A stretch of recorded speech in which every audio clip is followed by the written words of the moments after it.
के शासन के दौरान चर्चा शुरू हुई। देश आजाद हुआ तो इस पर एक बार फिर बहस छिड़ गई। 1967 में पहली बार भारतीय जनसंघ ने इसे लागू करने का वादा किया, लेकिन आज तक ये वादा पूरा नहीं हो सका। हम बात कर रहे हैं यूनिफॉर्म सिविल कोड की। कुछ दिनों से देश की मौजूदा सरकार इस कानून को लेकर बेहद आक्रामक है। आज मंडे मेगा स्टोरी में जानेंगे यूनिफॉर्म सिविल कोड की पूरी कहानी। बात उस समय की है जब भारत पर ईस्ट इंडिया कंपनी का शासन था, जो ब्रिटिश पार्लियामेंट के कानून से भारत में राज करती थी। कंपनी ने 1833 में इंडिया चार्टर एक्ट पारित कर भारतीय लॉ कमीशन बनाया। 1840 में एक रिपोर्ट पेश की गई, जिसमें सभी भारतीयों के लिए एक कानून बनाने पर जोर दिया गया, लेकिन ऐसा हुआ नहीं।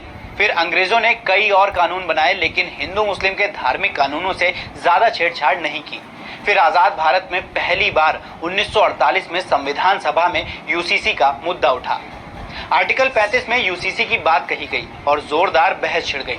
Doctor Bhimrao Ambedkar, K M. मुंशी, अल्लादी कृष्णस्वामी अय्यर और जवाहरलाल नेहरू समेत कांग्रेस के तमाम सदस्यों ने इसका जमकर समर्थन किया। वहीं इसके विरोध में मोहम्मद इस्माइल, नजीरुद्दीन अहमद, हसरत मोहानी और महबूब बेग समेत ऑल इंडिया मुस्लिम लीग के कई सदस्य शामिल थे। दरअसल इससे पहले 11 अप्रैल 1947 को भीमराव अंबेडकर ने संविधान सभा में हिंदू कोड बिल पेश किया था, जिसमें हिंदुओं में शादी से जुड़े प्रावधान, हिंदू महिलाओं को तलाक का अधिकार और परिवार के मुखिया की मृत्यु के बाद विधवा, पुत्र और पुत्री में संपत्ति के बंटवारे से जुड़े प्रावधान शामिल थे। राष्ट्रीय स्वयंसेवक संघ और हिंदू महासभा जैसे हिंदू कट्टरपंथी संगठनों ने अंबेडकर के इस बिल का जोरदार विरोध किया। सवाल उठा कि सिर्फ हिंदुओं के लिए ही कानून क्यों? वैसे तो नेहरू हिंदू कोड बिल के सपोर्ट में थे, लेकिन चुनाव नजदीक होने की वजह से उन्होंने इसे टाल दिया, जिसके बाद अंबेडकर ने कानून मंत्री के पद से इस्तीफा दे दिया। हालांकि बाद में नेहरू ने हिंदू कोड बिल के प्रावधानों को कई हिस्सों में तोड़कर पारित करा दिया। अब एक बार फिर देश में यूनिफॉर्म सिविल कोड का मुद्दा गर्मा रहा है। दरअसल 14 जून को भारत के लॉ कमीशन ने यूसीसी पर धार्मिक संगठनों और आम लोगों से राय मांगी थी।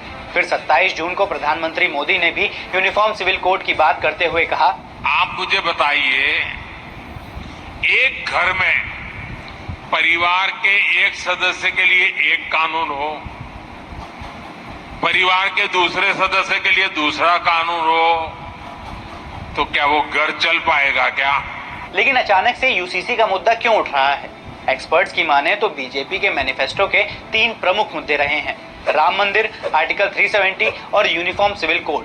पहले 2 मुद्दे पूरे हो चुके हैं। अब 2024 चुनाव के ठीक पहले बीजेपी ने अपना तीसरा ट्रम्प कार्ड निकाला है। भारत के राज्यों में यूसीसी की बात करें तो देश में गोवा एकमात्र ऐसा राज्य है जहां यूसीसी लागू होता है। इसके अलावा उत्तराखंड, हिमाचल प्रदेश, गुजरात और मध्य प्रदेश में यूसीसी लागू करने के प्रयास जारी हैं। तो ये थी यूनिफॉर्म सिविल कोड से जुड़ी मंडे मेगा स्टोरी।